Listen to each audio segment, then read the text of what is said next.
आपके लिए एक नए कोरियन ड्रामा के फर्स्ट पार्ट की एक्सप्लेनेशन लेकर आई हूँ और ये ड्रामा 2 पार्ट में एंड होगा। तो चलिए कहानी की शुरुआत करते हैं। कहानी शुरू होती है यूनी से, जो अपने फ्रेंड का वेट कर रही होती है। थोड़ी देर बाद उसका फ्रेंड डोंगयुंग आता है। उसके गले में नेक बेल्ट लगी होती है। यूनी पूछती है कि तुम्हें क्या हुआ, तो वो कहता है कि तुम्हारी वजह से मेरी गर्दन में दर्द हो गया है। यूनी कहती है कि मैंने क्या किया। वो कहता है कि तुम इतनी छोटी हो कि मुझे बार बार तुम्हें गर्दन झुकाकर देखना पड़ता है और इसी वजह से मेरी गर्दन में दर्द हो गया है। ये सुनकर यूनी उससे थोड़ा चिढ़ जाती है। फिर वो उसे पीने के लिए जूस देती है। ये देखकर डोंगयुंग कहता है कि तुम्हें तो मेरी बड़ी फिक्र हो रही है। इस पर यूनी कहती है कि तुम ज्यादा खुश मत हो, मुझे तो ये जूस एक के साथ एक फ्री मिला था। फिर थोड़ी देर बाद वो अपनी नेक बेल्ट उतार देता है। वो उससे कहता है कि अगर मेरी गर्दन को कुछ हुआ तो सारी जिम्मेदारी तुम्हारी होगी। यूनी कहती है कि मैं क्यों तुम्हारी जिम्मेदारी लूंगी, मेरा तो कोई बॉयफ्रेंड तक नहीं है। ये सुनकर वो बहुत हंसता है। फिर यूनी पूछती है कि तुम्हारा फ्रेंड कहाँ है। वो चिढ़ते हुए कहता है कि उसका तो तुम नाम मत लो, उसकी गर्लफ्रेंड बन गई है और अब वो मुझे भूल गया है। यूनी कहती है कि तुम इतना चिढ़ क्यों रहे हो, तुम भी गर्लफ्रेंड बना लो। वो कहता है कि मेरे आसपास कोई लड़की कहाँ है। यूनी कहती है तो फिर मैं कौन हूँ। वो कहता है कि तुम तो छोटी बच्ची हो, 160 सेंटीमीटर से छोटी हाइट वाले मुझे बच्चे लगते हैं। इसके बाद यूनी आगे चलते हुए उससे मुड़कर बात कर रही होती है। वो पूछती है कि तुम्हें कैसी लड़की पसंद है। डोंगयुंग कहता है कि मुझे 175 सेंटीमीटर हाइट वाली लड़की पसंद है, मुझे लंबी लड़कियाँ पसंद है। तभी यूनी एक पत्थर से टकराकर गिरने वाली होती है, लेकिन डोंगयुंग उसे बचा लेता है। वो उसे डांटते हुए कहता है कि तुम्हें ऐसे चलने की क्या जरूरत है, तुम्हारी हाइट ने तुम्हारा दिमाग खराब कर दिया है। यूनी कहती है कि अब इसमें मेरी हाइट कहाँ से आ गई। तो वो कहता है कि तुम छोटी हो तो शायद तुम्हें जमीन से ज्यादा प्यार है, वैसे तुम कितनी देर तक इस तरह रहने वाली हो। ये सुनकर वो उससे अलग हो जाती है। नेक्स्ट डे दोनों घर के कपड़ों में डोंगयुंग की नेक बेल्ट बेचने जाते हैं। यूनी को देखकर वो कहता है कि क्या तुम ये बच्चों वाले कपड़े पहनकर आ गई हो। यूनी कहती है कि मैं क्या करूं, मुझ पर केवल यही सूट करते हैं। तभी एक आदमी उनके पास आता है और नेक बेल्ट के बारे में पूछता है। डोंगयुंग उसे बताता है कि ये नेक बेल्ट बहुत अच्छी है।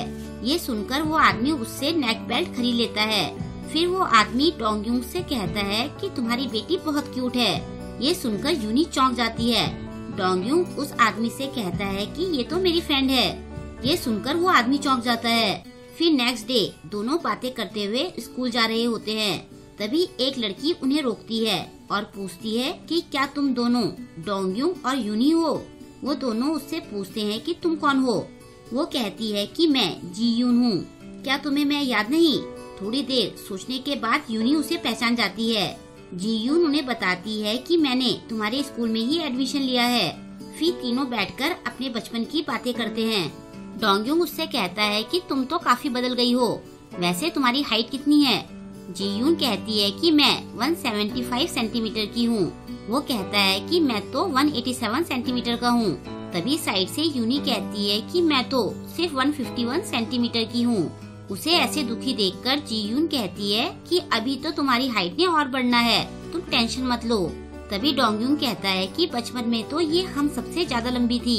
जी यून भी कहती है कि तुम्हारा फेस और आवाज तो बिल्कुल वैसी की वैसी है। डोंगयुंग फिर कहता है सच बताओ, कहीं तुमने बच्चा बने रहने वाला कोई जादुई फल गलती से तो नहीं खा लिया था।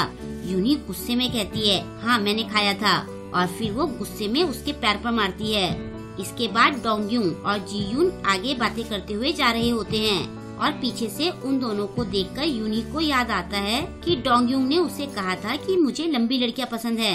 वो सोचती है कि ये दोनों साथ में अच्छे लग रहे हैं। तभी वो दोनों साथ में खाने का प्लान बनाते हैं और यूनी को भी साथ चलने के लिए कहते हैं, लेकिन यूनी उन्हें मना कर देती है। जब वो उसे इंसिस्ट करते हैं तो यूनी वहाँ से भाग जाती है। फिर बाद में जी यून उससे डोंगयुंग के बारे में सारी बातें पूछती है।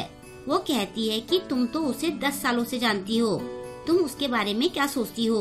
यूनी कहती है कि मेरे लिए वो मेरे फैमिली मेंबर की तरह है, मैं अपने भाई से ज्यादा तो उससे लड़ती हूँ। फिर वो पूछती है कि क्या कभी तुमने उसे दूसरे एंगल से नहीं देखा, मेरा मतलब है कि क्या तुमने कभी उसमें अपना बॉयफ्रेंड नहीं देखा?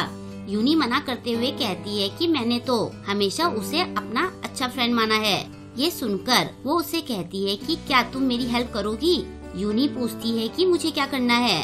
वो उसे बताती है कि मैं डोंगयुन को बचपन से प्यार करती हूँ, उसी के लिए तो मैंने तुम्हारे स्कूल में एडमिशन लिया है। उसकी ये बातें सुनकर यूनी चौंक जाती है। इसके बाद यूनी डोंगयुन को अवॉइड करने लगती है। एक दिन डोंगयुन उसे रोककर पूछता है कि तुम आजकल मुझे अवॉइड क्यों कर रही हो? वो कहती है कि मैंने आज के बाद तुमसे कोई मतलब नहीं रखना है। डोंगयुन पूछता है कि मैंने ऐसा क्या किया जो तुम मुझसे इतना गुस्सा हो? वो कहती है कि तुम हमेशा मेरी हाइट का मजाक बनाते रहते हो, मुझे छोटी बच्ची कहकर चिढ़ाते रहते हो। डोंगयुन कहता है कि मैं तो वो सब मजाक में कहता हूँ। वो कहती है कि तुम्हें ये मजाक लगता है? तुम्हें पता है कि इन सब से मैं कितना हर्ट होती हूँ? मैंने तुम्हें कितनी बार ये बात बताई, लेकिन तुम मेरी सुनते कहाँ हो? ये सब सुनकर डोंगयुन उसे सॉरी कहता है और आगे से कभी ऐसी बात नहीं करने का प्रॉमिस भी करता है, लेकिन वो उसकी कोई बात नहीं सुनती। डोंगयुन कहता है कि तुम इतना गुस्सा क्यों हो रही हो? अब तो मैंने माफी भी मांग ली है। वो कहती है कि मैंने तुम्हें माफ नहीं किया है, मुझे तुम बिल्कुल भी पसंद नहीं हो, आई हेट यू। और ऐसा कहकर वो चली जाती है। नेक्स्ट डे वो फिर डोंगयुन को देखती है। वो सोचती है कि जीयून ने तो कहा था कि आज वो इसे प्रपोज करेगी। वो उसके पास जाने वाली होती है, लेकिन तभी जीयून वहाँ आ जाती है। ये देखकर यूनी वापस चली जाती है। वो रास्ते में बड़बड़ाते हुए जा रही होती है कि उन दोनों ने तो डेटिंग भी शुरू कर दी है, वाह क्या बात है। तभी वो नीचे गिर जाती है और उसका फोन भी खराब हो जाता है। वो देखती है कि वो कल वाले पत्थर से फिर टकरा गई। दूसरी तरफ जीयून डोंगयुन को बता देती है कि मैं तुम्हें पसंद करती हूँ, क्या तुम मुझे डेट करोगे? डोंगयुन उसे हाँ कह देता है। इधर यूनी उठने की कोशिश करती है, लेकिन चोट लगने की वजह से वो उठ नहीं पाती। वो डोंगयुन को याद करने लगती है। उधर डोंगयुन को अचानक से लगता है कि यूनी उसे बुला रही है, तो वो भागकर चला जाता है। जीयून उसे पीछे से बुलाती रह जाती है। डोंगयुन भागते भागते यूनी के पास पहुंच जाता है। उसे वहां देखकर यूनी चौंक जाती है। फिर वो उसे अपनी पीठ पर बैठाकर वापस ले जाता है। रास्ते में वो उसे कहता है कि मुझे तो ऐसा लग रहा है जैसे कि मैं अपनी छोटी कजन को ले जा रहा हूँ, वो 3rd क्लास में है। ये सुनकर यूनी उसका गला दबाती है।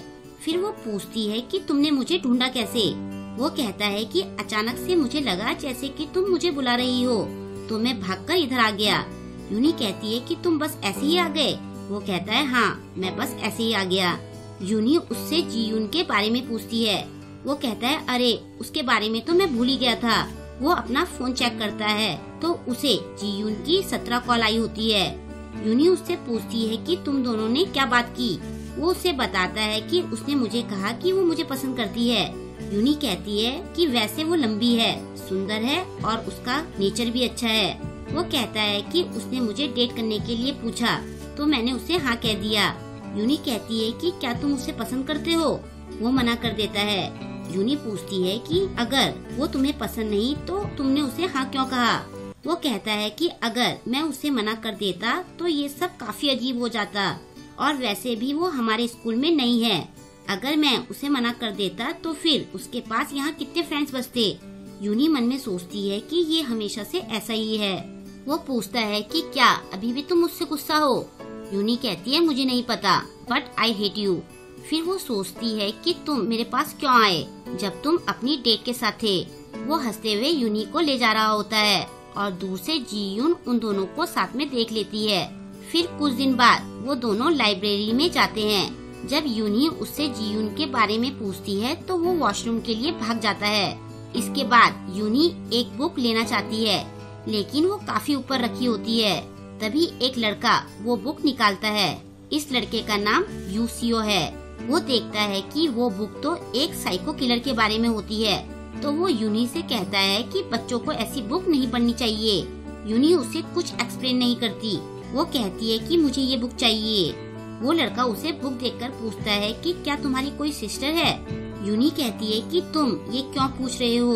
वो कहता है कि तुम बिल्कुल मेरी बचपन की एक फ्रेंड की जैसी लग रही हो। यूनी कहती है कि मेरी कोई बहन नहीं है। वो लड़का पूछता है कि क्या तुम यूनी हो? फिर वो खुद ही अपनी बात काट देता है। वो कहता है कि ऐसा नहीं हो सकता है, तुम्हारी तरह तो वो बचपन में लगती थी, अब तक तो वो काफी लंबी हो गई होगी। अब तक तो वो पक्का एक क्यूट और काफी पॉपुलर लड़की बन गई होगी। वो कहती है कि मैं ही यूनी हूँ। ये सुनकर वो चौंक जाता है। बाद में वो उससे बात करके बहुत हंसता है।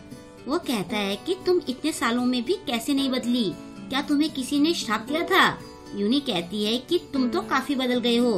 वो कहता है कि अब तो मैं काफी हैंडसम लग रहा हूँ ना, याद है कि स्कूल में सब मुझे पिग कहकर बुलाते थे। यूनी कहती है कि पहले तो तुम्हें पिग नाम से बहुत चिढ़ थी।